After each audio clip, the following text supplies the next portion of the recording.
بسم اللہ الرحمن الرحیم ایاک نعبد و ایاک نستعین۔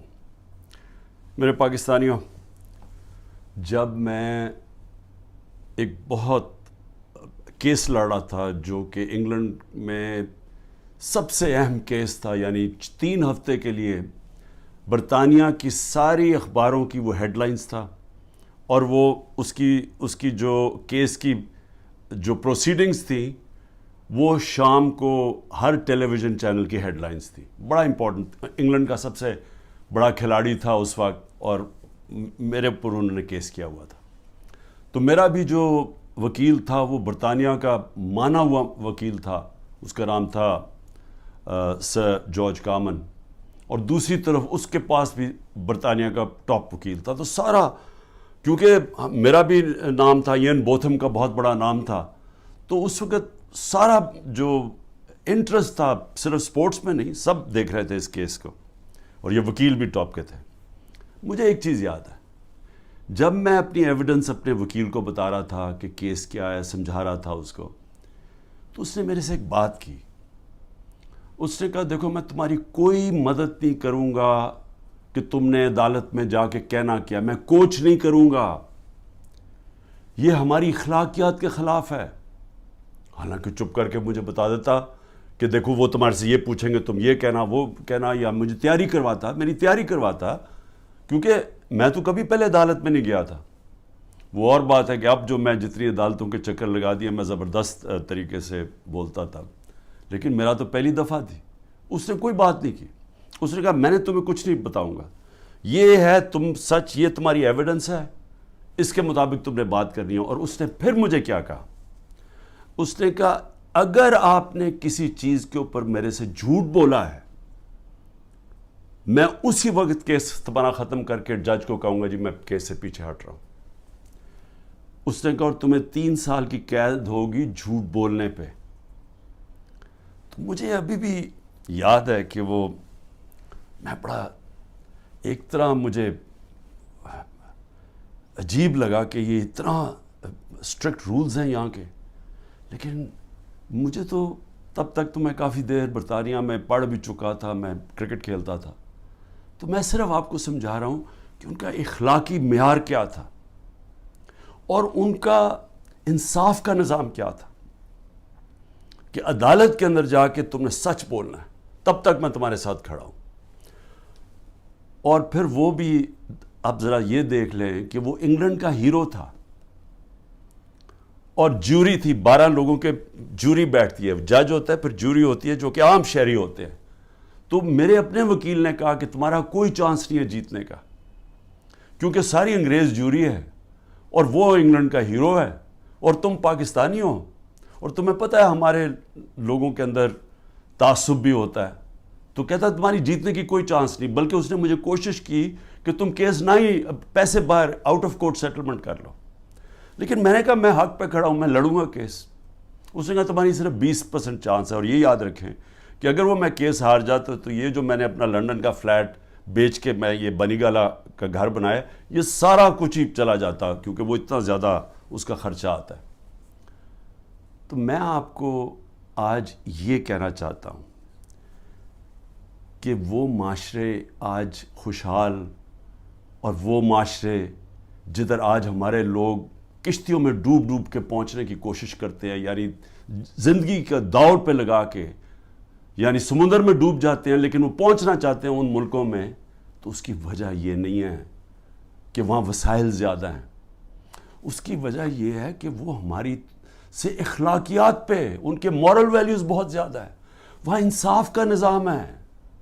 جو میں بار بار میں نے تو پارٹی شروع ہی کی، وہ جب میں نے دیکھا ادھر، جو میں نے ان کے جو ملک دیکھے، تب میں نے فیصلہ کیا کہ ہم تو تباہ ہو جائیں گے، کیونکہ وہ اتنے زیادہ آگے نکل گئے ہمارے سے کہ ان کی اخلاقیات، ان کا جو امر بالمعروف ہے، ان کا وہ ہمارے نبی صلی اللہ علیہ وسلم کی جو وہ رحمت للعالمین ہے نا، جو میرے نبی کی سنت پہ چلے گا، کوئی بھی سنت اڈیپٹ کرے گا تو وہ تو ہر انسان کے لیے آئے تھے۔ تو انہوں نے جب کہا تھا کہ تمہارے سے پہلے بڑی قومیں تباہ ہوئیں جدھر طاقتور جب جرم کرے تو اس کو نہ پکڑو اور صرف کمزور کو پکڑو، وہ یعنی طاقتور قانون سے اوپر ہو۔ اب اصولاً اس کو جیت جانا چاہیے تھا، کیونکہ میں تو پاکستانی تھا، وہ برطانیہ کا ہیرو تھا، لیکن انصاف کا نظام یہ تھا کہ پاکستانی جا کے وہاں کیس جیت جاتا ہے۔ اور یاد رکھیں کہ یہ روایت مدینہ کی ریاست سے ہمارے لیے، تب وہاں ایسا انصاف نہیں تھا۔ جب مدینہ کی ریاست بنی تو یہ مغربی ممالک میں کوئی انصاف نہیں تھا، وہاں بھی جنگل کا قانون تھا۔ ہم مسلمانوں کے اندر میرے نبی صلی اللہ علیہ وسلم نے وہ انصاف کا نظام لے کے آئے تھے کہ حضرت علی ایک یہودی شہری سے، جبکہ وہ خلیفہ وقت تھے، کیس ہار جاتے ہیں کیونکہ قاضی ان کے بیٹے کی گواہی قبول نہیں کرتا۔ سوچیں حضرت علی کا کیا مقام ہے، لیکن انصاف کا نظام دیکھیں، اور ایک اقلیت ایک خلیفہ وقت کو سے کیس جیت جاتی ہے۔ نبی صلی اللہ علیہ وسلم نے اس لیے کہا تھا کہ وہ قومیں تباہ ہو جاتی ہیں۔ یہ یاد رکھیں کہ ہم تباہی کی طرف جا رہے ہیں، کیونکہ طاقتور آج قانون سے اوپر ہے۔ اور میں اس لیے آپ کو یہ بات چیت اس لیے آج آپ سے کر رہا ہوں، اور میں آپ کو مثالیں دینے لگا ہوں کہ ہو کیا رہے ہیں یہاں۔ ہم تباہی کی طرف جا رہے ہیں، کیونکہ میرے نبی نے 1500 سال پہلے کہہ دیا تھا کہ طاقتور قانون چوری کرے تو اس کو بچ جائے، تو جو کمزور ہو وہی صرف جیلوں میں جائے۔ تو یہ ہو رہا ہے آج پاکستان، ابھی سے نہیں ہو رہا، کافی دیر سے ہے، لیکن اب تو اس انتہا پہ پہنچ گیا ہے کہ ہمیں خوف آنا چاہیے کہ یہ ملک اب جا کدھر رہا ہے۔ مجھے خوف آ رہا ہے، میں کوئی پالیٹکس کی وجہ سے یہ بات آپ سے نہیں کر رہا، مجھے اپنے ملک کا خوف آ رہا ہے، کیونکہ میں نے ملک چھوڑ کے نہیں جانا۔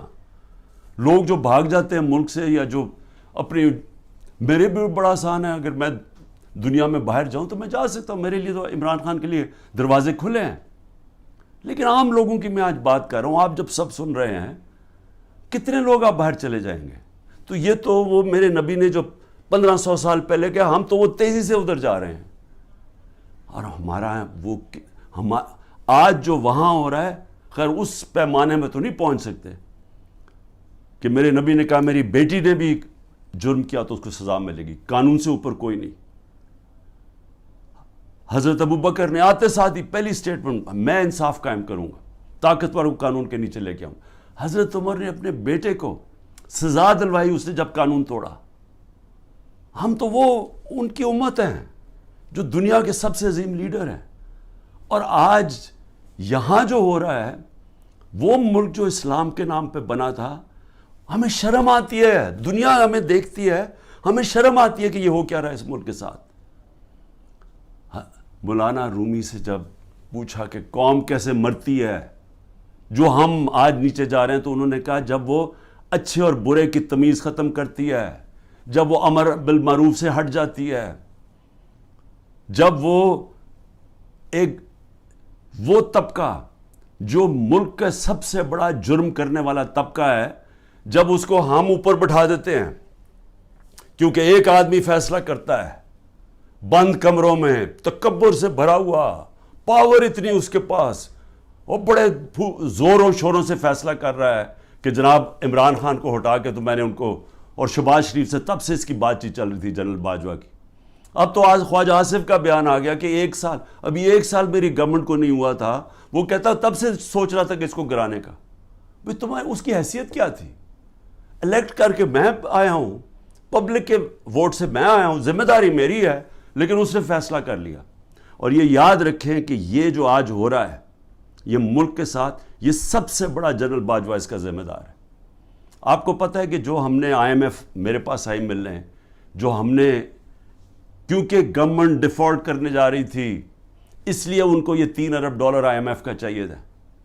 IMF کی سٹینڈ بائی ایگریمنٹ کی اس لیے ضرورت ہے کہ ہم ڈیفالٹ کرنے جا رہے ہیں۔ ڈیفالٹ کا مطلب یہ سمجھ جائیں کہ جس وقت پاکستان ڈیفالٹ کرتا، ہماری یہ جو معیشت کے ابھی حالات ہے، اس نے بالکل ہی بیٹھ جانا تھا، کیونکہ فنڈنگ بھی باہر سے ختم ہو جانی تھی، اور وہ نہیں ختم ہونی تھی، جو پھر اس کے بعد مہنگائی آنی تھی۔ اور آج جو مہنگائی کا حال ہے، آپ تصور کریں نا کہ میں سارے تنخواہ دار طبقہ جو آج بیٹھا ہوا ہے، غریب لوگ، پینشنرز، مزدور، جو آج مہنگائی ہے، اگر ڈیفالٹ کرتا اس سے دگنی مہنگائی ہو جانی تھی۔ اس لیے ہم نے فیصلہ کیا، حالانکہ وہ سوچیں 10,000 لوگ ہمارے جیلوں میں ہیں، عمران خان کے اوپر 180 کیس ہو چکے ہیں، پہنچ گئے ہیں 180 تک، ہماری سینئر لیڈرشپ جیل میں ہے، لوگ انڈر گراؤنڈ میں گھر توڑ رہے ہیں، ان کے ہر قسم کا ان کی بزنسز بند کر رہے ہیں. اس کے باوجود اپنے ملک کے لیے ہم نے کہا ٹھیک ہم یہ اگریمنٹ کرتے ہیں تاکہ ملک نہ بیٹھے. لیکن سوال میرا کچھ اور ہے. میرا سوال یہ ہے کہ جدھر آج ہم کھڑے ہیں، کیا یہ جو اوپر حکمران ہیں ان سے ہمیں کوئی امید لگائی جا سکتی ہے؟ نہیں لگائی جا سکتی. کیوں؟ کیونکہ یہ اوپر بیٹھے اس لیے نہیں ہیں کہ انہوں نے ملک ٹھیک کرنے آئے ہیں.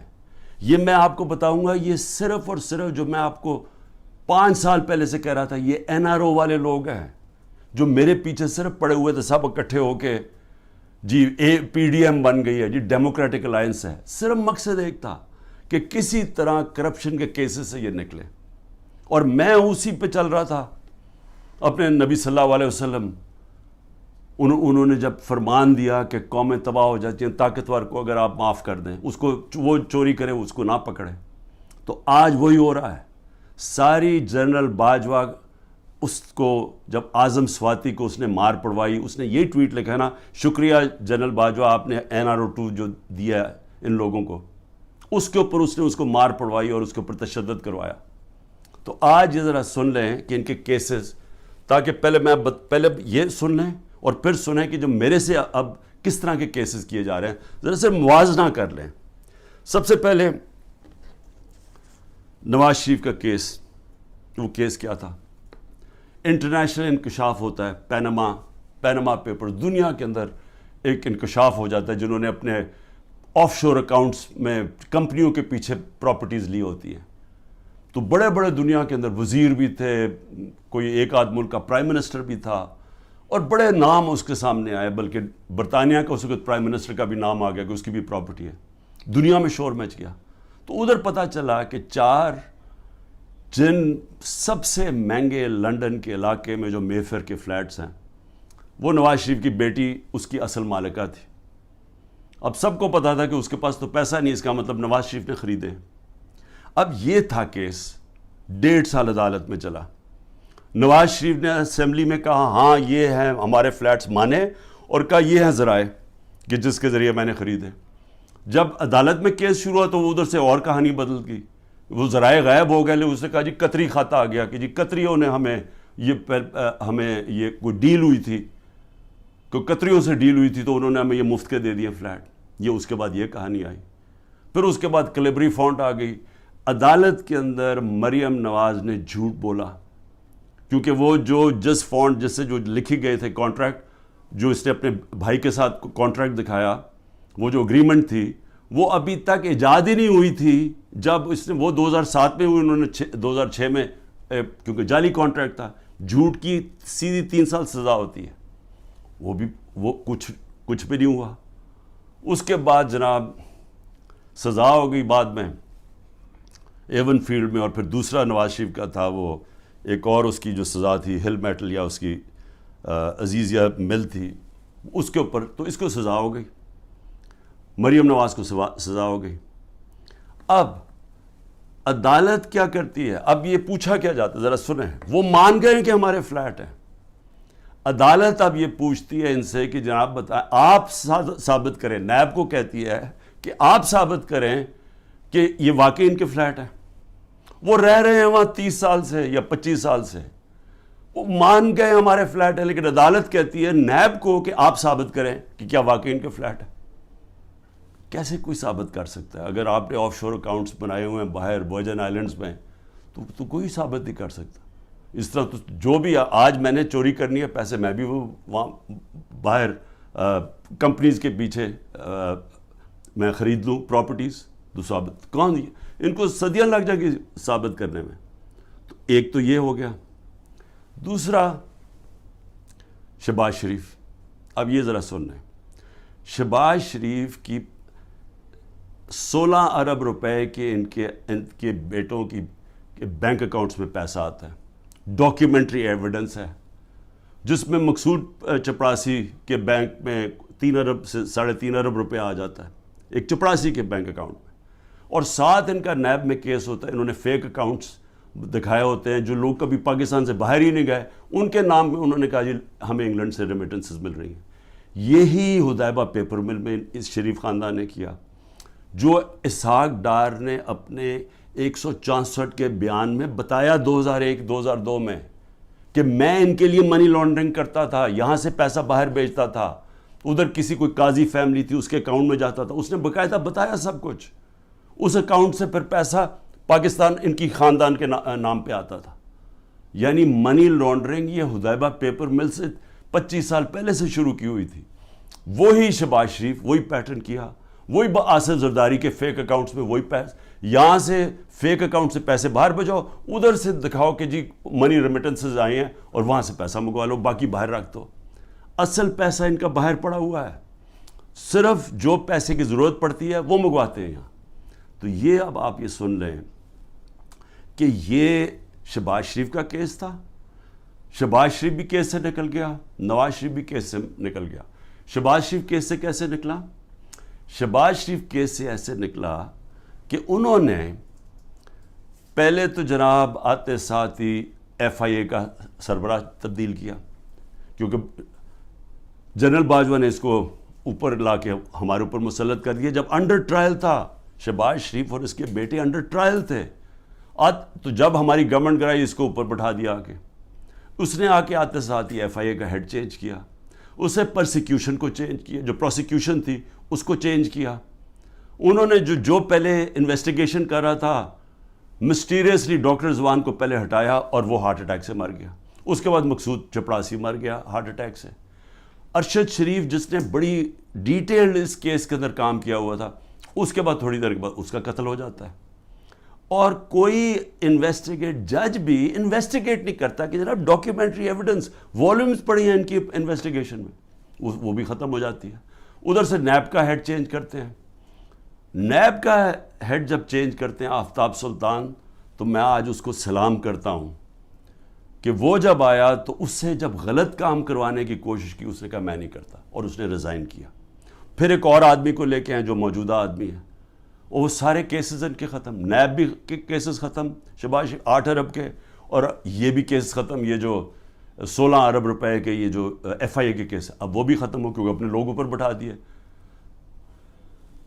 تو ادھر وہ ہو گیا. ادھر آصف زرداری کے فیک اکاؤنٹس کیسز تھے، وہ پہلے فریز ہوتے ہیں. جنرل باجوہ کی ڈیل ہو رہی ہوتی ہے آصف زرداری سے، پتہ نہیں کیا ڈیل ہے، وہ کرتے ہیں، وہ بھی سارا ختم ہو گیا. تو زرداری بھی پاک ہو گیا. زرداری وہ آدمی ہے جس کو 2 دفعہ نواز شریف نے جیل میں ڈالا تھا کرپشن میں، اور یہ حدیبہ پیپر مل نواز شریف نے بنایا تھا. یہ زرداری نے نواز شریف کے اوپر بنایا تھا. تو یہ کیسز پرانے چلے آ رہے ہیں، یہ ہمارے دور کے کیسز نہیں ہیں.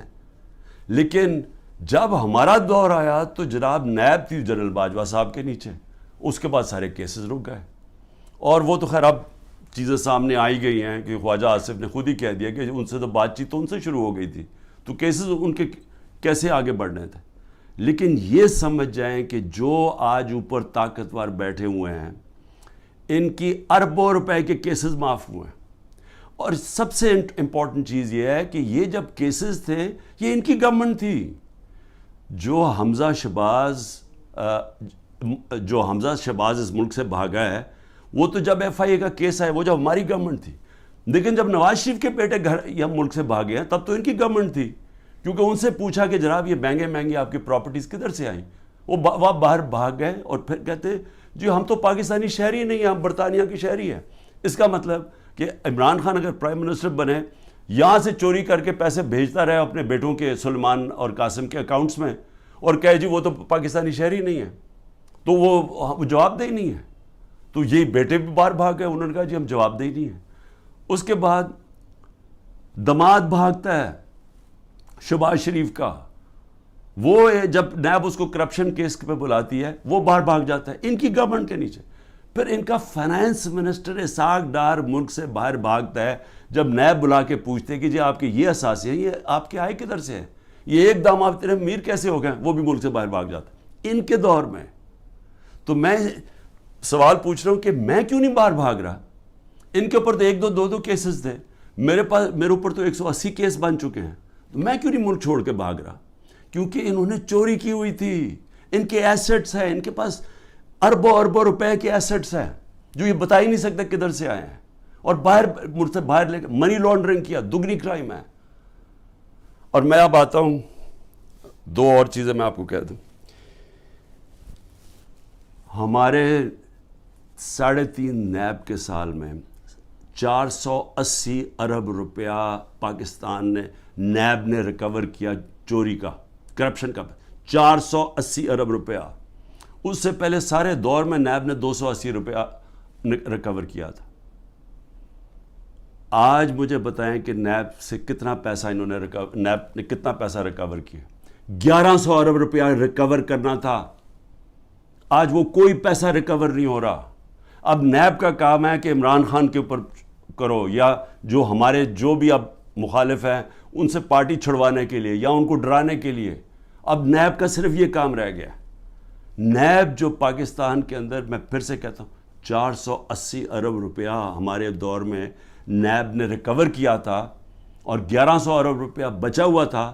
انہوں نے قانون بدل دیے, ایک قانون بدل کے نیب کا قانون بدل دیا, اس میں بچ گئے. اور دوسرا اپنا نیب کا ہیڈ بٹھا دیا ہے, جس طرح کے باقی انویسٹیگیٹنگ ایجنسیز کے اپنے لوگ بٹھا دیے. میں اب آگے آپ کو ذرا تھوڑا سا اور, کیونکہ بڑا امپورٹنٹ آپ کے لیے سمجھنا کہ آج اس ملک کے ساتھ ہم ہو کیا رہے اور ہم جا کدھر رہے ہیں.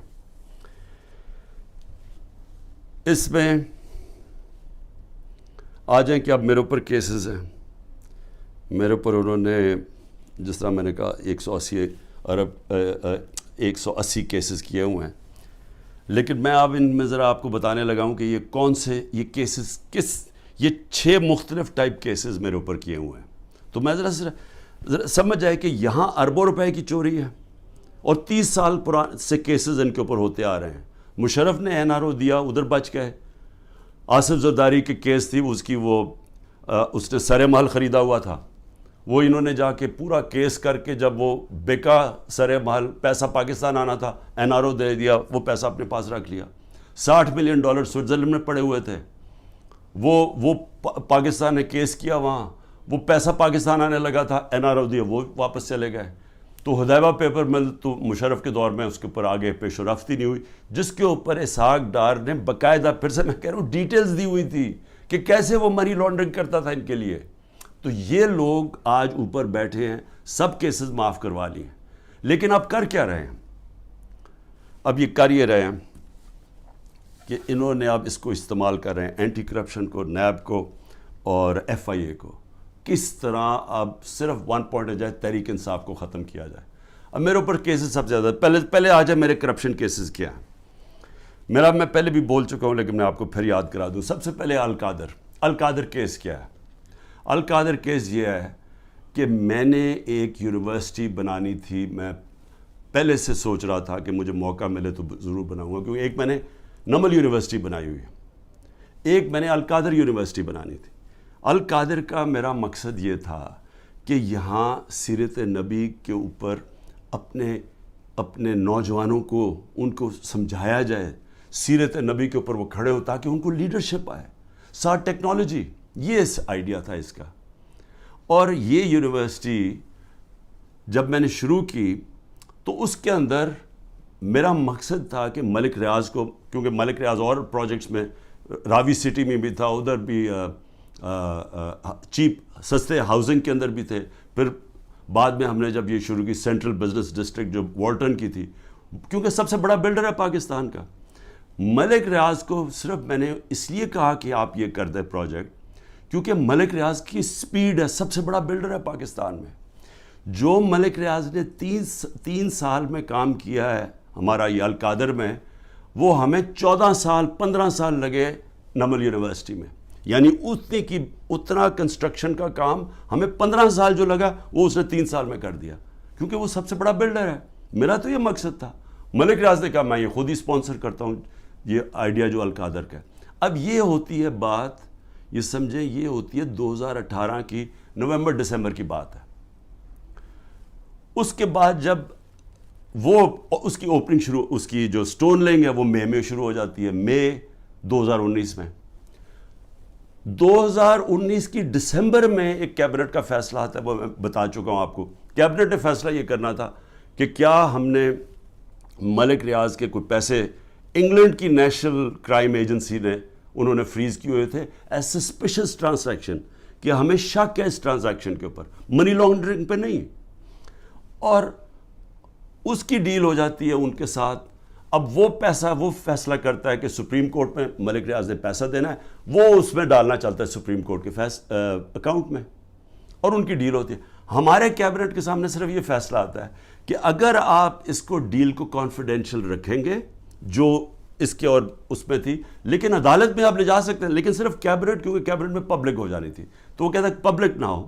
اگر آپ کانفیڈینشیل رکھیں گے تو 190 ملین پاؤنڈ پاکستان آ جائے گا سپریم کورٹ کے اکاؤنٹ میں.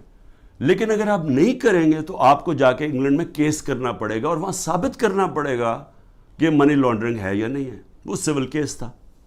ہمیں جو کیبنٹ میں بتایا جاتا ہے, اور وہاں یاد رکھیں لا منسٹر تھے, وہاں فائنانس منسٹر تھے, وہاں کیبنٹ سیکرٹری تھے, جن لوگ جو اس کے اوپر بات کر سکتے ہیں.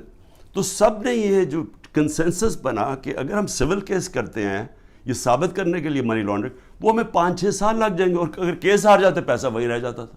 تو یونانیمس فیصلہ ہوتا کہ ہاں پیسہ تو پاکستان آ رہا ہے. یہ تھا. یہ میرے پہ کہہ رہے ہیں کہ جناب القادر یونیورسٹی جو آپ نے بنائی ہے اس کی وجہ سے آپ نے یہ ملک ریاض کا پیسہ یہ جانا چاہیے تھا پاکستان گورنمنٹ کو, بجائے چلا گیا سپریم کورٹ کے اندر. بھئی اگر پہلے تو ساری کیبنٹ کا فیصلہ ہے, منٹس ہیں اس کے اوپر, کسی نے کوئی آبجیکشن, کیونکہ ساروں کے لیے عقل تو یہ کہتی تھی نا کہ 190 ملین پاؤنڈ پاکستان آ رہا ہے. دوسرا, اگر آج آپ یہ سمجھتے ہیں کہ جی کوئی اس میں غلط ہوا ہے, اس کو گورنمنٹ کے پاس آنا چاہیے, سپریم کورٹ کو آپ لکھیں کہ جی غلط آ گیا, اس کو پیسے کو وہاں کریں, اور اگر وہ ملک ریاض آبجیکٹ کرتا ہے ہم جا کے انگلینڈ میں کیس کریں گے, ہم جا کے وہ ثابت کریں گے, ہمیں ثابت کرنا پڑے گا. یاد رکھیں ہمارے اوپر ہے پھر گورنمنٹ پہ کہ ثابت کریں کہ جناب یہ پیسہ منی لانڈرنگ کا تھا. اب یہ جو بھی وکیل جانتے ہیں ان کو پتہ ہے کہ وہاں ثابت کرنا آسان نہیں ہے. بہرحال ابھی کر سکتے ہیں. تو اس میں عمران خان کا کیا فائدہ ہوا؟ پیسے پڑے ہیں سپریم کورٹ میں, دوسری طرف وہ القادر کھڑی ہوئی ہے, وہ ایک ٹرسٹ چل رہا ہے. ٹرسٹ ڈیڈ کے اندر لکھا ہوا ہے کہ کوئی بھی ٹرسٹی, یا عمران خان اور بشرا بیگم کو اس لیے بنایا کیونکہ ان کو سیرت نبی میں انٹرسٹ ہے. جب آپ ٹرسٹ بناتے ہیں لوگوں کو ان کو لے کے آتے ہیں جو کہ اپنا ٹائم دے سکیں, کیونکہ اس میں کوئی تنخواہ تو ملتی نہیں ہے, اس میں کوئی ٹی اے ڈی اے نہیں ملتا. یہ آپ مفت تب کام کرتے ہیں جب آپ کا شوق ہو کسی چیز میں. ٹرسٹ چل رہا ہے, 100% وہاں اسٹوڈنٹس مفت پڑھ رہے ہیں. ٹرسٹ ہے, زمین ہے ساری ٹرسٹ کے نام پہ. اگر خدا نہ خواستہ یہ ٹرسٹ نہیں چلے گا, وہ واپس چلی جائے گی جس نے ڈونیشن دی ہے. میرا اس میں یا مجھے اس کا کیا فائدہ ہے؟ اس کو کہہ رہے ہیں کرپشن. اور دوسرا کرپشن سننے ذرا کیا ہے, توشہ خانہ. 70 سال سے پاکستان کا قانون کیا ہے؟ آپ کو کسی کو گفٹ ملتی ہے جب آپ پرائم منسٹر ہو, چاہے آپ گورنر ہو, چاہے آپ پریزیڈنٹ ہو, چاہے آپ آرمی چیف ہو, چاہے آپ وزیر ہو, چاہے آپ ملٹری سیکرٹری ہو, سب کو. اور ملتی ہے مڈل ایسٹ کے اندر جب جاتے ہیں وہ تحفے دے دیتے ہیں. اب وہ قانون کیا ہے؟ قانون سمپل ہے تاکہ آپ سمجھ جائیں یہ جو سارا اپنا میڈیا کنٹرول کر کے پورا جو ڈرامہ ہو رہا ہے یہ آپ سمجھ جائیں یہ ہے کیا, یہ اور میرے اوپر جو کرپشن کا الزام ہو کیا ہے. قانون یہ ہے, قانون کہتا ہے کہ جناب آپ نے, اگر آپ کو جب گفٹ ملے وہ سیدھی گفٹ جاتی ہے پہلے فورن آفس, کیونکہ فورن آفس ہوتا ہے انوالو, ادھر سے جاتی ہے کیبنٹ سیکرٹری کے پاس. کیبنٹ سیکرٹری پھر اس کے بعد نیچے ایف بی آر کے پاس جاتی ہے. ایف بی آر اور پھر ایک انڈیپینڈنٹ اپریزر ہوتا ہے, ہمارے دور سے پہلے اپوائنٹ کیا ہوتا ہے نون لیگ کی گورنمنٹ نے, وہ اپریزر ہوتا ہے. یہ مل کے سارے فیصلہ کرتے ہیں کہ اس کی قیمت کیا ہے. مثلا یہ گھڑی ہے تو یہ فیصلہ کریں گے کہ اس کی قیمت 10 روپے یا 15 روپے یا 20 روپے. تو جو سب سے زیادہ قیمت کہے گا نا کہ 20 روپے, تو 20 روپے وہ کہتے ہیں یہ اس کی اب قیمت ہے. وہ آپ کے ملٹری سیکٹر کے تھرو آتا ہے کہ جی یہ اس کی قیمت ہے, کیا آپ یہ پریزنٹ رکھنا چاہتے ہیں؟ تو ان کے زمانے میں 20% تھا, ہم نے آ کے اس کو 50% کر دیا. آپ 50% دیں تو آپ وہ رکھ سکتے ہیں. اگر آپ نہیں دینا چاہتے, آپ نہیں لینا چاہتے, تو وہ چلا جاتا ہے توشہ خانہ میں, اور توشہ خانہ اس کو آکشن کر دیتا ہے. یعنی یہ کہتا ہے نا جی بڑی کوئی قیمتی کسی نے گفٹ دی یا کچھ دی یا اس کا دل خراب ہو گیا, تو اگر میں نہیں لیتا تو جو بھی جس نے دیا ہے وہ آکشن ہو جاتی ہے, وہ پبلک میں بک جاتی ہے. اچھا, اب میرے پہ الزام یہ ہے کہ جناب وہ جو گفٹ, جو میں نے چیزیں جو آئیں, اور اچھا میری پراپرٹی ہو جائے, میں جو مرضی اسے کروں, میں اسے بیچوں, گفٹ دوں, کہ یہ میری پراپرٹی ہے. کبھی آج تک 70 سال میں کسی سے پوچھا ہے کہ جو آپ کو گفٹ ملی آپ نے اسے کیا کیا؟ کبھی کسی سے پوچھا آج تک؟ تو ان کو ایک چیز, جی عمران خان نے گفٹ وہ سستی لی توشہ خانہ سے, بھئی وہ کیبنٹ سیکٹری بھی اویلیبل ہے, وہ ایف بی آر کے لوگ بھی اویلیبل ہیں, وہ اپریزر بھی اویلیبل ہے. آپ ان کو بلا کے پوچھیں کہ کیا عمران خان نے آپ کو کسی کو کہا تھا کہ گفٹ سستی دے؟ میں چیلنج کرتا ہوں, مجھے کوئی ایک آدمی ملٹری سیکٹری کے تھرو گیا, کوئی مجھے بتائے کہ کیا میں نے کبھی کسی کو کہا ہے کہ مجھے کم قیمت پہ دو؟ تو وہ لوگ بیٹھے ہیں, اگر وہ کہہ رہے ہیں کہ انڈر ویلیو تو ان سے پوچھیں, میں اس کا کیسے ذمہ دار ہوں؟ اور پھر کہ جی وہ فلانی ایک فراڈ کو وہاں دبئی میں بٹھا کے اس نے کہا جی میں نے بڑی مہنگی کوئی گھڑی لی ہے. اس سے پتہ ہے کہ وہ آدمی کون ہے؟ وہ ناروے سے بھاگا ہوا فراڈ میں, اس کے اوپر میں نے کیس کیا ہوا ہے جھوٹے کے اوپر. اس میں پتہ نہیں فرح کدھر آ گئی میری بشرا بیگم کو, ان کا کیا لینا دینا اس سے؟ کہتا جی وہ فرح نے آ کے کوئی گھڑی بیچی, وہ پتہ چلا کہ وہ تو دبئی گئی نہیں اس سال, جس سال کہہ رہے. تو صرف کسی نہ کسی طرح عمران خان کو پکڑ کے یہ کرو. یہ ہے توشہ خانہ کا کیس. اور اگر کسی کو پکڑنا ہے توشہ خانہ کیس میں, تو اس میں مریم نواز پکڑی جاتی ہے, نواز شریف پکڑا جاتا ہے, اور آصف زرداری, کیونکہ انہوں نے وہاں سے مہنگی گاڑیاں توشہ خانہ میں سے انہوں نے وہ گاڑیاں خریدی اور سستے قیمت پہ وہ خرید سکتے ہی نہیں تھے, کیونکہ توشہ خانہ میں گاڑی آپ نہیں لے سکتے. مجھے بھی گاڑی ایک ملی تھی, آپ گاڑی قانون کے مطابق نہیں لے سکتے. ان تینوں نے بھی گاڑی, اس نے زرداری نے 3 گاڑیاں نکالی, نواز شریف نے ایک مہنگی گاڑی پہلے 9 سال چلائی, اور اس کے بعد جا کے جب یہ یوسف رضا ہے تب اس نے ڈکلیئر کی اور اس کی پھر ایک قیمت ادا کی. اور مریم نواز نے ڈکلیئر ہی نہیں کی توشہ خانہ میں ایک گاڑی جو کہ ابو دھابی سے رائل فیملی سے ملی, اور وہ اس نے جا کے پھر آگے بیچ دی. تو مجھے یہ بتائیں کہ ان کے اوپر جو واضح طور پہ قانون ٹوٹا ہوا ہے, اس میں تو کوئی قانون ہی کوئی نہیں ٹوٹا. مجھے بتائیں میں نے کیا اللیگل چیز کی ہے؟ انہوں نے تو قانون توڑا ہوا ہے, ان کو نہیں کچھ کسی کو پکڑنا. پھر آگے چلیں. میرے پر ایک کیس ہے جی کہ میری بہن کو میں نے انفلوئنس کر کے ایک 6 ارب کی زمین دلوا دی صرف 6 کروڑ میں, اور 6 ارب کی اس لیے کیونکہ وہاں کوئی نہر لگنی تھی تو اس سے اس کی قیمت اوپر چلی جانی تھی. اور میں نے زبردستی لوگوں سے کہا کہ کیونکہ میں پرائم منسٹر تھا, میں نے زبردستی کہا کہ وہ کسانوں سے اسے زمین دلوا دی. اب یہ اتنے ڈفرز ہیں, ان کو یہی نہیں پتا کہ جو میری بہن نے پیسے دیے وہ چیک سے دیے ہوئے پیسے. چیک 25 اپریل کو 2022 کو ایک چیک دیا گیا ہے, اور 2 جون 2022 کو دوسرا چیک دیا گیا. عمران خان 9 اپریل کو پرائم منسٹر ہٹ چکا تھا, تو میں نے کیسے انفلوئنس کیا وہ کسانوں کو؟ اگر یہ ہے میرے اوپر کرپشن کے کیسز, اس کے اوپر چکر لگ رہا ہے میرے, کبھی ایک عدالت سے کبھی نیب میں اچھا. اور توشہ خانہ کے اوپر نیب کا بھی کیس ہے, توشہ خانہ کے اوپر الیکشن کمیشن کا بھی کیس ہے, اور ایف آئی آر بھی کٹی ہوئی ہے ایک ہی توشہ خانہ کے اوپر. یہ آگے کرپشن کے کیسز. آگے چلے ذرا, میں آپ کو ذرا بتا دوں کہ اور کون سے کیسز ہیں. اچھا جی, قتل کیس. کوئٹہ کے اندر قتل ہوتا ہے,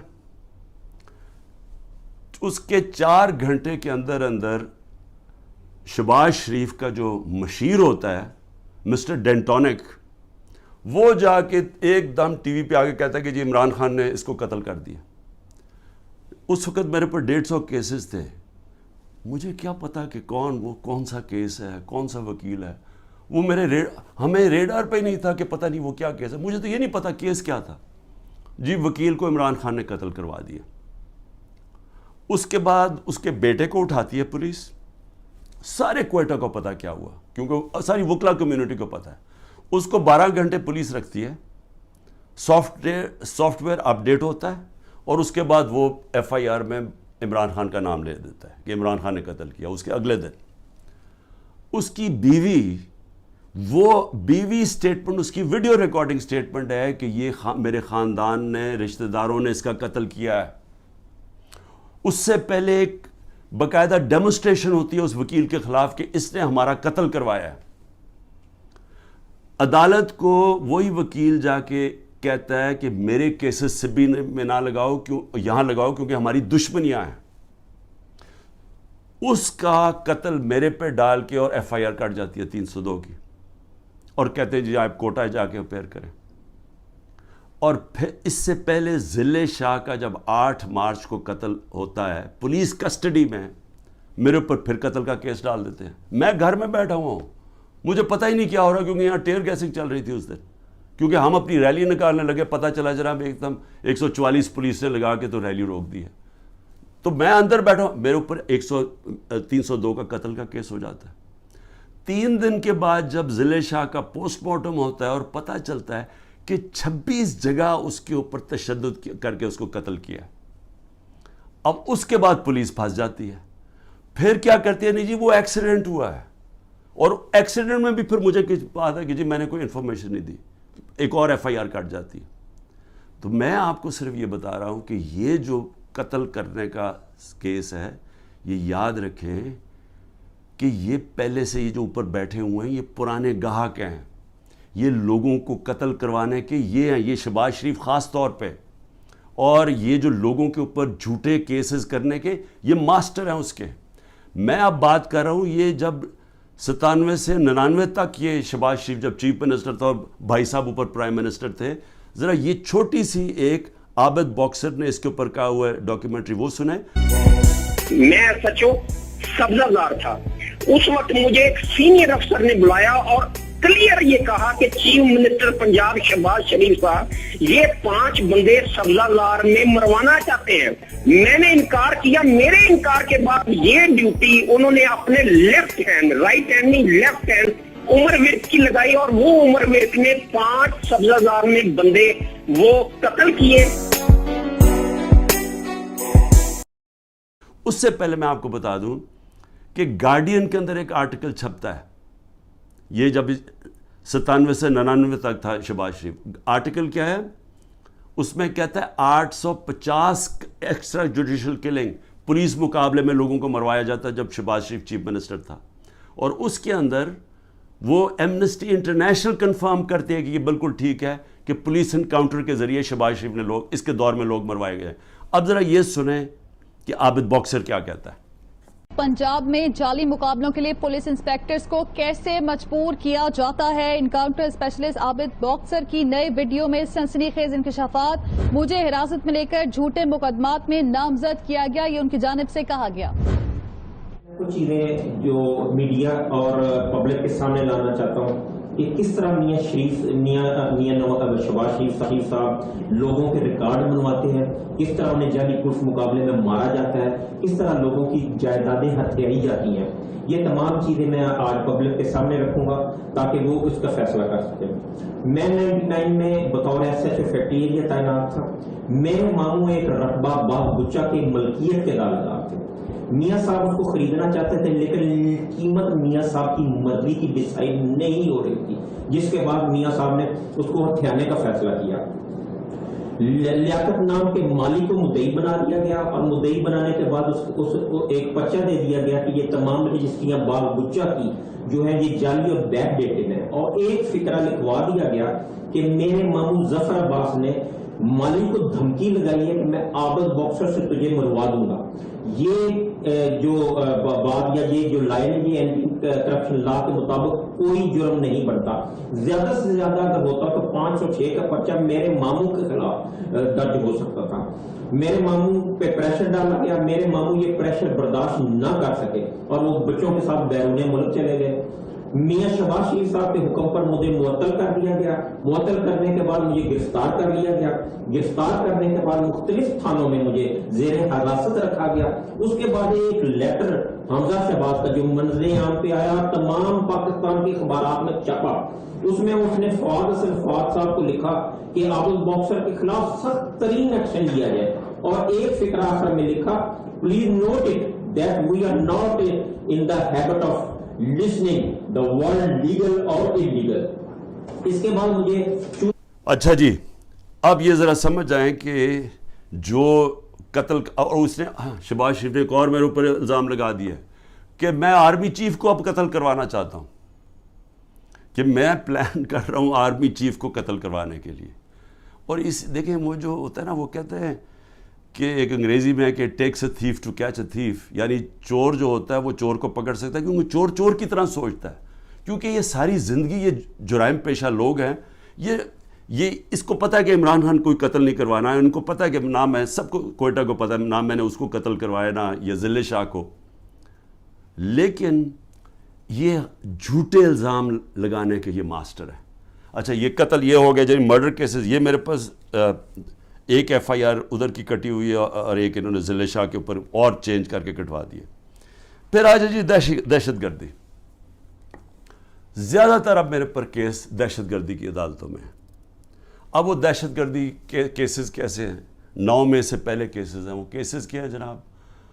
میں کوئی ڈیمونسٹریشن ہو رہی ہے, کوئی مظاہرہ ہو رہا ہے پی ٹی آئی کا, کوئی مظاہرہ میں کوئی انسیڈنٹ ہوتا ہے, جناب عمران خان کے اوپر دہشت گردی کا کیس. ایک الیکشن کمیشن کے باہر مظاہرہ ہو رہا ہے, اس کے اندر کچھ آپس میں کچھ ہوتا ہے, مجھے کیا پتا, عمران خان کے اوپر دہشت گردی کا پرچہ. مریم نواز کی ویڈیو ہیں سب کے پاس کہ یہ جا کے یہ جب اس کی پیشی ہوتی ہے نیب کے اندر تو پتھراؤ کرتے ہیں نیب کے اوپر. گاڑی بھری ہوتی ہے جس میں پہلے پتھر لے کے جاتے ہیں, پتھراؤ ہوتا ہے. کوئی کیس ہوا اس کے اوپر؟ کوئی دہشت گردی کا کیس ہوا؟ کوئی کیس ہوا؟ تو کچھ بھی ہوتا ہے, کوئی ڈیمونسٹریشن کی عمران خان کے اوپر دہشت گردی کا. اچھا پھر 9 میں آ جائیں. اب 9 مئی کے بعد میرے اوپر ایک اور بارش ہو گئی ہے کیسوں کی. اب ہر روز کوئی نیا کیس آ جاتا ہے کہ وہ جو میاں والی میں وہ جو جہاز جلایا گیا تھا وہ اس میں بھی عمران خان کے اوپر دہشت گردی کا کیس ہے. ساری جگہ کیسز آ گئے. اب یہ پہلے 9 مئی کو کلیئر کر دیں. 9 مئی کو پاکستان کے سپریم کورٹ نے کہا کہ جو عمران خان کو 9 مئی کو اغوا کیا گیا تھا وہ غیر قانونی اور غیر آئینی تھا. یہ سپریم کورٹ کا فیصلہ ہے. اب مظلوم میں ہوں, مجھے اٹھایا جا رہا ہے ایک دہشت گرد, ایک مجرم کی طرح وہاں سے ڈنڈے مار کے. رینجرز نہیں کمانڈوز تھے, کیونکہ جو میرے 4-5 کمانڈوز تھے ان کو وہ تو ایک دم پہچان گئے کمانڈوز تھے. کمانڈو ایکشن میں جو مجھے وہاں سے اٹھایا گیا. میں سوال یہ پوچھتا ہوں کہ کس پاکستان کے پولیٹیکل لیڈر کو اس طرح کی اس کو ذلیل کیا گیا؟ لوگوں کو مارا گیا, وہاں کے سٹاف کو مارا گیا, جو وہاں سٹاف بیٹھا ہوا تھا رجسٹری آفس کا, ہائی کورٹ کا سٹاف, وکیلوں کو مارا گیا, ڈنڈے مارے گئے. وہ بیچارے 4-5 گارڈز تھے اتنے زیادہ, انہوں نے ان کو مارا. میرے لگا ڈنڈا, جس طرح مجھے پکڑ کے لے کے گئے. اب سب سے پہلے تو یہ یاد رکھیں کہ یہ غیر آئینی اور غیر قانونی تھا, ذلیل کیا مجھے.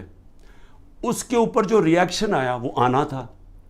سب سے بڑی پارٹی ہے پاکستان کی, تو کیا لوگوں کو جو دیکھ رہے تھے, اور صرف ری ایکشن یہاں نہیں آیا, جدھر پاکستانی انٹرنیشنل تھا وہاں ساری جگہ ری ایکشن آیا. ری ایکشن آنا تھا کیونکہ لوگ مجھے 50 سال سے جانتے ہیں, تو جو لوگوں نے دیکھا اپنی آنکھوں کے ساتھ اس کے اوپر ریئیکٹ ہی کرنا تھا. تو مظلوم یعنی ظلم میرے پہ ہوتا ہے, میرے لوگوں بالکل ان کی جائز ہوتی ہے کہ وہ آ کے پرامن احتجاج کریں کیونکہ قانون اجازت دیتا ہے. ایک ناانصافی ہوتی ہے, اس کے اوپر پرامن احتجاج کرتے ہیں. اور صرف پاکستان, پھر سے میں کہتا ہوں, اب انٹرنیشنل جو ہوتا ہے کیا وہاں بھی وہ غلط لوگ نکلے تھے؟ اس سب کو ایک بس جناب فوج کے خلاف کچھ ہو گیا, شہداء کے خلاف کچھ ہو گیا, اس کو اس مد میں ڈال کے کہ وہ بات نہیں کرتا کہ وہاں گولیاں چلائیں گئی. 69 لوگوں کو مارا گیا. 25 لوگ کم از کم انہوں نے مارے ہیں, کیونکہ ہمیں پوری طرح پتہ نہیں ہے. جو پولیس نے 25 لوگوں کو گولی قتل کیا, شہید کیا میں کہتا ہوں, کیونکہ پرامن احتجاج حق کے لیے, ناانصافی کے خلاف کھڑا ہونا تو ہمارا حق ہے. اس کے اوپر لوگوں کو قتل کیا گیا, اور وہ شہید ہیں. جو انصاف کے لیے کھڑا ہوتا ہے اس کو شہید کہتے ہیں. 16 کے پاس ہماری ایڈریسز ہیں. جو ان کے رشتہ دار ہیں ان کے اوپر چڑھائی کر دی. وہ بیچارے ڈرے ہوئے بیٹھے ہیں, مشکل سے نام دے رہے ہیں. جو باقی 8-9 ہیں وہ ہمیں بتا ہی نہیں رہے, کیونکہ وہ ڈرے ہوئے انڈر گراؤنڈ چلے گئے ہیں.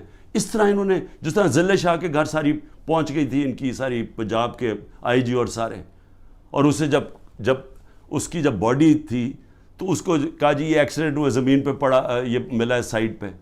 جو سارے باڈی کے اوپر جو پوسٹ مارٹم میں تشدد کے, کیونکہ کبھی ایکسیڈنٹ میں بھی تشدد ہوتا ہے, تو ساری پولیس پہنچ گئی اور وہ بیچارے پیچھے سہم گئے.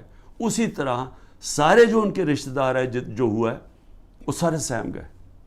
9 کا ہمیں پتہ نہیں چل رہا, اور 16 جو ہیں ان کو وہ دے نہیں رہے, ان کو رپورٹ نہیں دے رہے, ان کا پوسٹ مارٹم نہیں کر رہے. تو پہلے تو ان کو قتل کیا, شہید کیا, اس کے بعد انہی کے اوپر دباؤ ڈال دیا, جو مظلوم ہے انہی کے اوپر ڈال دیا, کیسز بھی ان کے اوپر کر دیے.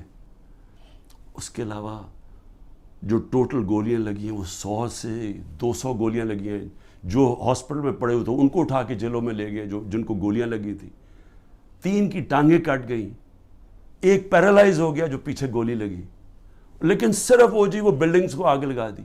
بھئی ہم سارے مذمت کرتے ہیں. وہ ججمنٹ میں دیکھ لیں چیف جسٹس کی, کہ مجھے تو پتہ ہی کچھ نہیں تھا. میں تو جب چیف جسٹس کے وہاں سامنے ہوا, انہوں نے بتایا کہ جی, میں نے کہا میں سخت مذمت کرتا ہوں. 27 سال سے میں نے لوگوں کو کہا ہوا ہے کہ قانون کے بیچ میں رہ کے ہم نے ہمیشہ, اور رہے ہیں قانون کے بیچ میں, ہمیشہ احتجاج ہم نے قانون کے بیچ میں کیا. ہم نے جب 126 دن کا دھرنا دیا, مجھے بتائیں پاکستان کی تاریخ کا سب سے بڑا وہ ہمارا پروٹیسٹ تھا. کیا ہوا, کیا لڑائی, کوئی لڑائی ہوئی, کوئی لوگوں کو مارا داڑا, ساری دنیا آتی تھی پروٹیسٹ کر کے چلی جاتی تھی. میں نے کوئی 70 جلسے کیے پاور سے نکلنے کے لیے. تاریخ میں سب سے بڑے جلسے ہوئے ہیں. کوئی بتائیں کوئی کسی قسم کا انتشار ہوا. مجھے گولیاں لگیں تو کوئی بلڈنگ جلائی گئی. تو یہ جو ہوا ہے, ہم بار بار کہہ رہے ہیں کہ جی اس کی انڈیپینڈنٹ انویسٹیگیشن کروائیں. ہر چیز کی ہمیشہ انڈیپینڈنٹ انویسٹیگیشن ہوتی. ہمارا کچھ سن ہی نہیں رہا. ہمارے پاس جو ایویڈنس ہے کہ یہ لوگ اندر گھسائے ہوئے تھے جنہوں نے جا کے یہ جو جلائی ہیں, میں چیلنج کرتا ہوں کہ یہ جو ہوا ہے کور کمانڈر کا گھر, اس کے اوپر صحیح انویسٹیگیشن ہو, آپ کو پتہ چلے گا کہ پیچھے کتنی بڑی سازش ہوئی ہے. یہ سب سے پہلے تو پنجاب پولیس آئی جی پولیس سے پوچھے. جب کیپٹل ہل کے اندر واشنگٹن میں جب ٹرمپ کے سپورٹرز چڑھ گئے, سب سے پہلے انہوں نے پولیس چیف کو خارج کروایا, اس سے فارغ کیا. تو اس سے کیوں نہیں کوئی پوچھ رہا؟ اوپر سے یہ کہہ رہے جی عمران خان ملٹری کورٹ میں, یہ عمران خان اس میں ملوث تھا. تو انہوں نے تو پہلے سے ہی پلان بنایا ہوا تھا کہ اس کو استعمال کرنا ہے ایک پوری جماعت کو, جو سب سے بڑی جماعت کو ختم کرنے کے لیے. اور یہ پوری کوشش کر رہے ہیں کہ جو لوگوں کو جیلوں میں ڈالا, جو کر رہے ہیں لوگوں سے. یعنی میں کبھی نہیں سمجھتا تھا کہ یہ ملک اتنا نیچے چلا جائے گا, کہ ہماری اخلاقیات اتنی گر جائیں گی. نبی صلی اللہ علیہ وسلم جب جنگ بھی جانے سے پہلے کہتے تھے, نہ تم نے عورتوں کو, مخالف دشمنوں کی, نہ عورتوں کو, نہ بچوں کو, نہ بوڑھوں کو, نہ درخت کاٹتے ہیں. یعنی اتنا دشمنوں کے خلاف تھا. جو ہمارے ساتھ ہو رہا ہے, اور نہ عورتیں دیکھتے ہیں, نہ بچے دیکھتے ہیں, نہ ان کی بزنسز دیکھتے ہیں. جس طرح کا ان کے رشتہ دار, ان کے جاننے والے سب کے اوپر پہنچ جاتے ہیں. یعنی ایسی کبھی میں نے اس طرح کا ظلم نہیں دیکھا جو ہمارے خلاف اس وقت ہو رہا ہے. اور آڑ کس کی لے رہے ہیں؟ جناب بہت بڑا ظلم کر دیا ہم نے 9 مئی کو. تو 9 مئی کو جو میرے سے ظلم ہوا, جو شروع ہی ہوا, جس کی وجہ سے سارا کچھ ریاکشن ہوا, اس کے اوپر تو کوئی انکوائری بھی نہیں ہوئی. اور اس لیے میں یہ ابھی تو جو کیسز اب بن رہے ہیں, اس کی آڑ لے کے ہر دوسرے دن ایک نیا دہشت گردی کا کیس بن جاتا ہے, جو 180 تک پہنچ چکا ہوں. اور یہ اب ممکن ہی نہیں ہے میرے لیے کہ میں ساری جگہ بھاگا پھروں. کوئی میاں والی میں کیس ہے, فیصل آباد میں کیس, جدھر وہ 9 مئی کا بنا کے جس کو کیسز ہے. تو کوشش کر رہا ہوں, ملک سے تو نہیں بھاگوں گا, ہو سکے گا کہ ایک وقت ایسا آئے گا کہ میں یہ نہیں کر سکوں, جیل میں ڈال دیں گے, تیار ہوں میں جیل کے لیے. صرف ایک اور میں چیز کہنا چاہتا ہوں, یہ 144 سے لگا دیتے. ایک یہ نیا ڈرامہ شروع کیا, ہم اب الیکشن کیمپین 8 مارچ کو الیکشن کیمپین کا اپنا آغاز کرتے ہیں, 7 مارچ کو بیٹھ کے پولیس سے طے کرتے ہیں روٹ یہ لاہور کی کہ ہم اپنی, کیونکہ سپریم کورٹ 30 اپریل کا الیکشن اناؤنس کر دیتا ہے, تو ہم اپنی آغاز کرتے ہیں کیمپین کا. صبح پتہ چلتا ہے جی ایک دم ساری جگہ پولیس پہنچ گئی, راستے بند کر دیے ہیں, واٹر کیننز آ گئی ہیں, ٹیئر گیسنگ شروع ہو گئی جو ریلی, اور میں گھر بیٹھا انتظار کر رہا ہوں, اب میں نے ریلی جوائن کرنی ہے, پتہ چلا جناب ٹیئر گیسنگ ہو گئی ہے, میرے گھر کے باہر پولیس پہنچ گئی. اس کے بعد اگلے دن اس دن ذیل شاہ قتل ہو جاتا ہے, اور جو تشدد سے اس کو بیچارے کو شہید کرتے. اس کے بعد یہ ذرا سنتے جائیں, 14 مارچ کو وارنٹ آ جاتی ہے میرے گھر میں کہ جی آپ کو ہم پکڑنا چاہتے ہیں, کیونکہ آپ نے وہ 18 مارچ کو میں نے ایک عدالت میں اپیئر ہونا ہے میجسٹریٹ کے کورٹ میں, 4 دن پہلے پولیس پہنچ جاتی ہے. آپ کو اگر میجسٹریٹ کورٹ میں پیش بھی ہونا ہے تو ایک دن 24 گھنٹے میں پیش کرنا پڑتا ہے, وہ 4 دن پہلے پولیس پہنچ جاتی ہے. اور وہ جو کیس تھا, میں کہہ رہا ہوں, ہماری سینئر لیڈرشپ کہہ رہی ہے ہاں جی عمران خان عدالت میں پیش ہوگا, وہ سارے باہر پولیس کو کہہ رہی ہے, وہ سن ہی نہیں رہے. اس کے بعد جو یہ ذرا سمجھیں, جو CRPC کرمنل کوڈ کا جو سیکشن 75 ہے, اس کے مطابق اگر آپ وکیل آپ کو ایشورٹی بانڈ دے دیتا ہے کہ عمران خان 18 کو پہنچے گا تو وہ اریسٹ نہیں کر سکتے. یہاں کا جناب جو CCPO ہے اس کے پیچھے میرا وکیل, اور وہ بھی وکیل بھی ہائی کورٹ بار ایسوسی ایشن کا پریزیڈنٹ, وہ پیچھے پھر رہا ہے شورٹی بانڈ لے کے, وہ مل ہی نہیں رہا اسے, کیونکہ بدنیت ہے. یہاں پھر مجھے اغوا کرنے آئے تھے, 24 گھنٹے میرے گھر کے اوپر اٹیک کیا. اچھا اب پھر 144 وہاں ہمارا 14 مئی کو جب ہم دیکھ رہے ہیں کہ الیکشن نہیں کرنے جا رہے, تو ہم 6 مئی کو اپنی آئین کے لیے, کیونکہ آئینی طور پہ ان کو الیکشن کروانا چاہیے تھا 14 مئی کو, جب آئینی طور پہ الیکشن نہیں کر رہے تو ہمیں کیا پتہ چلتا ہے کہ جی ایک دم اسلام آباد میں ہم ریلیز نکال رہے ہیں, سارے ملک میں ریلیز نکل رہی ہیں. اسلام آباد میں ریلی نکلتی ہے 144, عمران خان کے اوپر یہاں کیس ہو جاتا ہے. سارے پاکستان میں ریلیز نکل رہی ہیں, لیکن اسلام آباد میں جی کیونکہ 144 لگا دیا تھا, وہ 144 لگتا ہی صرف ہمارے لیے. مولانا فضل الرحمان نے ریڈ زون میں جا کے 144 کے دوران سپریم کورٹ کے باہر پورا گالیاں نکالی چیف جسٹس کو, عدالتوں کو گالیاں نکالی سپریم کورٹ کے چیف جسٹس کو کھڑے ہو کے, اور ان ساروں نے تقریریں کی ریڈ زون کے اندر. اس کے لیے 144 نہیں تھا, اس کو بلکہ فیسیلیٹیٹ کر رہی ہے حکومت جا کے وہ ریلی نکالنے کے لیے. لیکن ایک آئین کے لیے, ایک آئین کی خلاف ورزی ہو رہی ہے, اس کے لیے ریلی نکل رہی ہے, اور اس کے اوپر عمران خان کے اوپر کیس. تو یہ ہیں اس طرح کے کیسز. میں آخر میں اب کہنا کیا چاہتا ہوں, دیکھیں میں اپنی قوم سے بات کرنا چاہتا ہوں. میں نے تو اس کا مقابلہ کرنا ہی ہے, میں تو آپ کو کہہ بیٹھا ہوں, اتنے زیادہ کیسز ہیں میرا تو, اب بلکہ میں وکیل ہی تقریباً بن گیا ہوں, اور میرا اب عدالتیں تو میرے آفس ہی بن گئی ہیں. میرا تو ہر روز ایسے ہے کہ جس طرح میں آفس جا رہا ہوں, اور میں تو اس کا مقابلہ کرتا رہوں گا.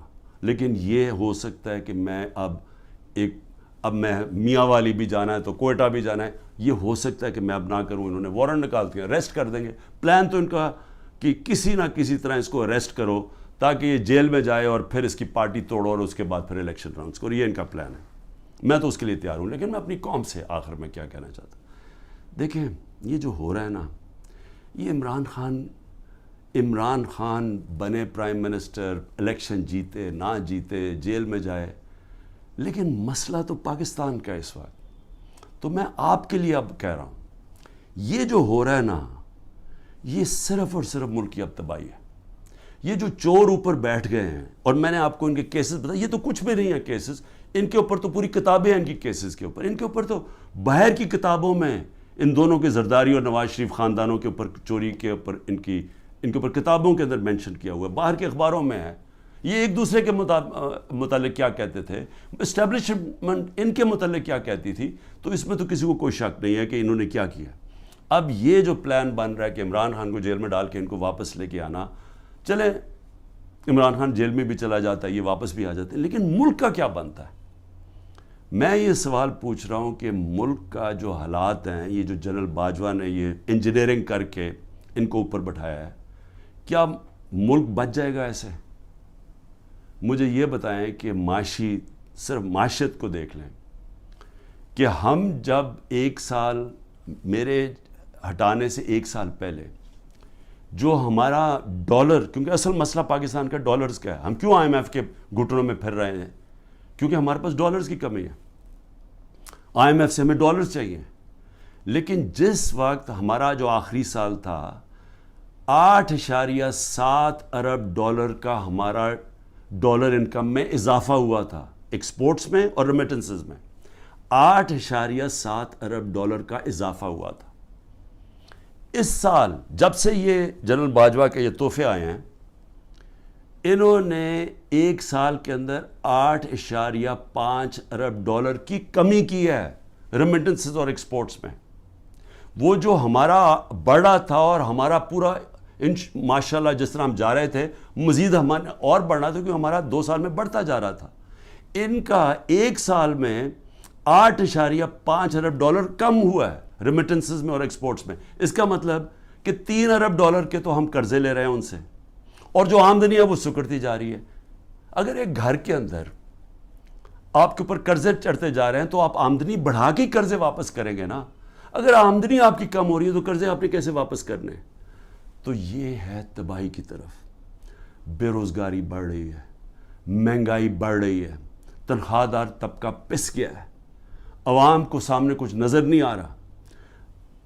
جو اس ملک کے قابل لوگ ہیں وہ باہر جانے کا سوچ رہے ہیں. 9 لاکھ پروفیشنلز ملک چھوڑ کے چلے گئے ہیں کیونکہ ان کو امید نہیں نظر آ رہی. کیونکہ امید یہ جب ان شکلیں دیکھتے ہیں جو دبئی میں بیٹھ کے گدوں کی طرح پاکستان کی بندر بانٹ کر رہے تھے, وہ لوگ پاکستان سے مایوس ہو گئے ہیں. آگے نظر کچھ نہیں آ رہا. اوپر انصاف کا نظام جس ملک میں یہ ہو کہ یہ چور اوپر بیٹھ کے اپنے کیسز اربوں روپے کے 1100 ارب روپے کے کیس معاف کروا دیں, اور وہ جو لوگ جن کی انصاف کی تحریک جو 27 سال لے کے آئے تھے کہ جی اس ملک میں رول آف لا ہو, ان کے اوپر کیسز کی بارش ہوئی ہے. ان کے اوپر 3-3 4-4 کیسز تھے. میرے پر 180 کے قریب کیسز ہیں. کبھی ہوا ہے دنیا میں کسی ملک میں ایسے کبھی ہوا ہے؟ لیکن یہ ہو اس لیے رہا ہے کہ یہاں مجرم اوپر بیٹھ گئے ہیں. اور میں قوم کو آج کہہ رہا ہوں, میں سارے وہ لوگ جو کہ یہ غلط کام کر رہے ہیں ان چوروں کے لیے, دیکھیں اللہ نے کیوں کہا تھا کہ رزق میرے ہاتھ میں ہے؟ اس نے اس لیے کہا تھا کہ کوئی اپنی رزق بچانے کے لیے, تنخواہ بچانے کے لیے, نوکری بچانے کے لیے آپ کوئی غلط کام نہ کریں. آپ کے اوپر اللہ نے لازم کیا ہوا ہے کہ آپ قانون کے مطابق چلیں. برطانیہ میں کسی پولیس والے کی جرت, کسی اوپر آفیسر کی جرت نہ ہو کہ نیچے پولیس والے کو کہا کہ غلط کام کرو, کسی کے گھر کے توڑ کے اندر چلے جاؤ, وہاں اس کا گھر لوٹ لو, ان کی بزنسز بند کر دو. جرت نہ ہو, پولیس چیف کی جرت نہ ہو, کیونکہ اسے پتا ہوگا کہ قانون میں وہ نیچے کھڑا ہوگا کہے گا میں یہ نہیں کرتا, یہ قانون مجھے اجازت نہیں دیتا. وہاں کا اس لیے وہ کامیاب ہے ملک, اس لیے ہمارے لوگ بیچارے سمندروں میں ڈوبنے کی رسک لیتے ہوتے پہنچنے کی کوشش کرتے ہیں, کیونکہ وہاں انصاف ہے. وہاں کسی کو غلط کام کرنے کے لیے آپ حکم نہیں دے سکتے, کیونکہ قانون ہے, انصاف ہے, رائٹس ہیں لوگوں کے, ان کے فنڈامنٹل رائٹس کی ان کی عدالتیں ان کی حفاظت کرتی ہیں. یہاں پکڑ کے جس کو مرضی اٹھا کے اندر جیلوں میں ڈال دو, جس کو مرضی تشدد کرو. جو تشدد کی کہانیاں ہیں اتنی خوفناک ہیں جو یہ اس وقت لوگوں کے اوپر ہو رہی ہیں, پکڑ چن کے لوگوں کو اوپر تشدد کر رہے ہیں, انٹرنیشنل لا کے اگینسٹ ہے یہ. تو جو لوگ یہ سارے لگے ہوئے ہیں اور نیب میں بیٹھے ہیں, FIA میں بیٹھے ہیں, پولیس میں بیٹھے ہیں, جو تنخواہ دار لوگ ہیں, میں ساروں کو آج کہہ رہا ہوں کہ دیکھیں آپ اللہ کو جواب دیں. آپ یہ جو چیزیں کر رہے ہیں, آپ اپنے ملک کی تباہی کے راستے پہ ملک کو لے کے جا رہے ہیں, اور آپ اپنی آخرت بھی تباہ کر رہے ہیں. آپ کو کوئی ضرورت نہیں ہے, جب رزق اللہ نے کہا میرے ہاتھ میں ہے, آپ کو غلط کام کرنا اور گناہ کرنا کی یہ نہ کہنا اوپر والے کو کہیں گے کہ نہیں جی میں تو کیا کرتا مجھے اوپر سے غلط آرڈر آیا ہے. آپ کا رائٹ ہے کہ غلط کو آرڈرز آپ نہ مانیں. یہ آپ کو قانون اجازت دیتا ہے, جو کہ کسی بھی مغربی جمہوریت کے اندر کسی کی جرت نہیں ہے, کسی آفیسر کی جرت نہیں ہے کسی نچلے والے سے غلط کام کروایا جائے. یہ میں صرف آخر میں اس لیے کہہ رہا ہوں کہ اللہ نے امر بالمعروف کا ہمیں حکم دیا ہوا ہے کہ اچھائی کے ساتھ کھڑے ہو, برائی کے خلاف جہاد کرو. وہ معاشرے کا بنیاد بنتی ہے, اور عدل اور انصاف اور امر بالمعروف پہ معاشرہ کھڑا ہوتا ہے. جو وہ معاشرہ اوپر جاتا ہے جو مدینہ کی ریاست میں ہوا تھا, اور اس کو جب آپ خلاف جائیں گے تو وہ آپ اپنے پھر تباہی کا راستہ اختیار کر لیتے ہیں, جو مجھے افسوس سے کہنا پڑتا ہے جس طرف اس وقت ہم تیزی سے جا رہے ہیں. پاکستان زندہ باد.